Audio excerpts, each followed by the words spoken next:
таких событий? Дело в том, что то, что я писал на Фейсбуке, я считал это просто записями жизни. А когда перечитал, и мне Рита подсказала, что оказывается в них есть какой-то скрытый смысл между строк.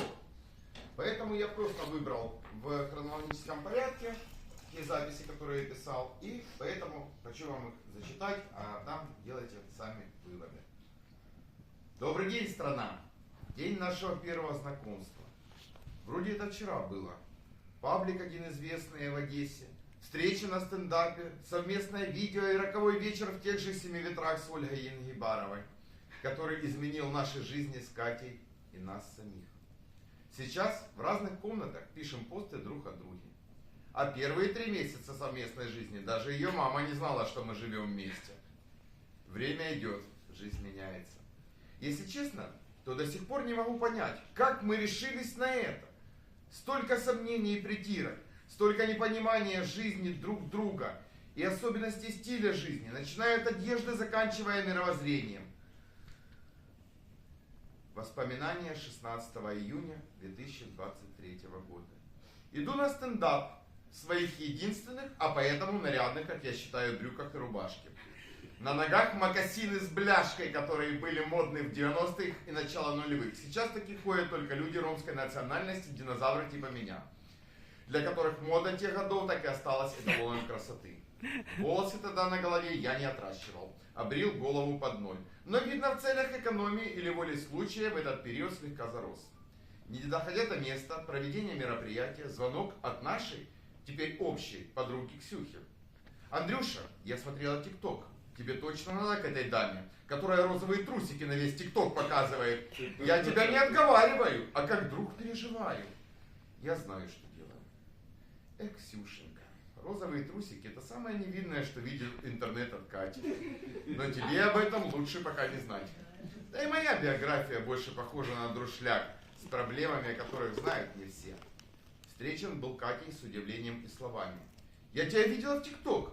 Мне подруга показывала, что один ненормальный в Одессе рассказывает, что земля плоская и воду заряжает. Это ты?» «Это я», отвечаю с гордостью.